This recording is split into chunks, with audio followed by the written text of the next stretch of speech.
Trouble in Baltimore County, where a crash was just reported in Upperco. This is on Mount Carmel Road, right near Hunter Green Road. No backups reported on the Harrisburg Expressway. The JFX is also clear into Baltimore. If you are traveling in the city, beware of a disabled vehicle reported on 95. It blocks the right northbound lane and shoulder prior to Keith Avenue. It doesn't appear to be causing any significant delays. 895 is moving along here at this split, but speed significantly drops southbound as you approach the Harbor Tunnel. They're down to 13 miles per hour at the toll plaza. That's due to long-term construction, so you can always stick with the Fort McHenry Tunnel or the Key Bridge instead. Speeds are also dropping on the Beltway. The outer loop at Liberty Road, 36 miles per hour, and it will be slow making that drive into Catonsville. Traveling from 795 to 95, you're looking at a 12-minute commute. That is a 4-minute delay. Eastbound 70 is clear from Marriottsville into Ellicott City and over to the Beltway. 97 in the green from Glen Burnie into Annapolis, and there are no delays on Route 50, but there is, of course, road work that blocks the right lane of the westbound span.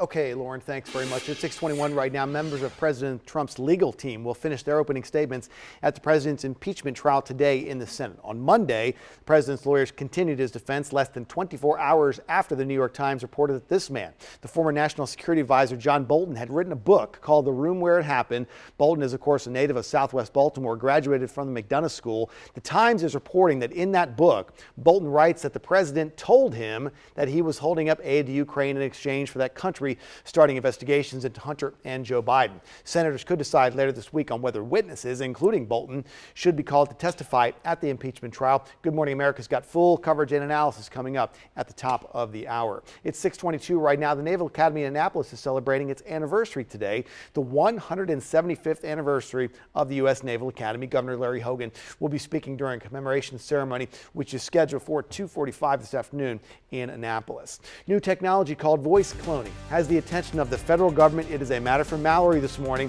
She's going to show you why it was invented in the first place and the problems that it has been causing so far. And on Court TV, they've got gavel-to-gavel coverage of the Harvey Weinstein trial once again. Here's a preview of what to expect today. I'm Vinny Politan. Coming up today on Court TV, day 5 of the Harvey Weinstein rape trial. We are live from our New York City studios, bringing you all the details of all the testimony from inside the courtroom as prosecutors try to prove that this man, Harvey Weinstein, former movie mogul, is actually a predatory sexual offender. He's facing the potential of life in prison. We have live reports all day long right here on Court TV. We're the cast of Neil Simon's Brighton Beach memoirs, running through February 9th at the Vagabond Players in Fells Point. For tickets and information, you can visit www.vagabondplayers.org. Good morning, Maryland! Hey, good morning to you, Vagabond Players. Looking great, and that production of Neil Simon's Brighton Beach Memoirs runs through February the 9th. We got a link right now where you can find the tickets and the show times up on the website, WMAR2news.com, and we want to see your shout out too. So get together with your group, your team, your class, your bowling team. Record that shout out, send it over to lauren.cook@WMAR.com. AMC Theater Chains giving you a chance to watch this year's nominees for the Best Picture Oscar. If you haven't seen them yet, the marathon viewing starts this Saturday at noon.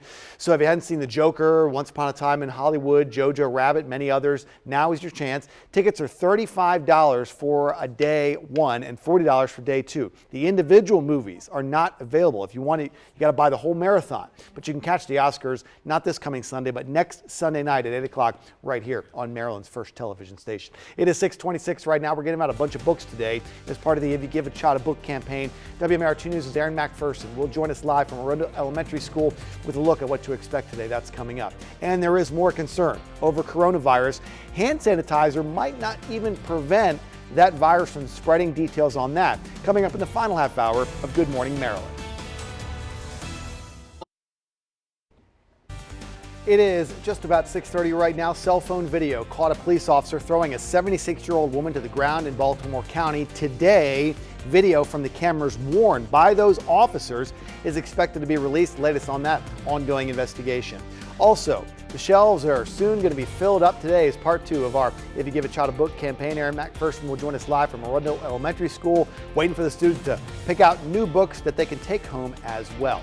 And starting to pick up out there on the roads right now. Here's a live look at 29 on this Tuesday morning, January the 28th. You're watching the station that's working for you, WMAR2 News. Now, Good Morning Maryland. Good morning, Maryland. I'm Christian Schaefer here alongside Lauren Cook and Chief Meteorologist Lynette Charles. Lauren, it is starting to pick up right around this time pretty much every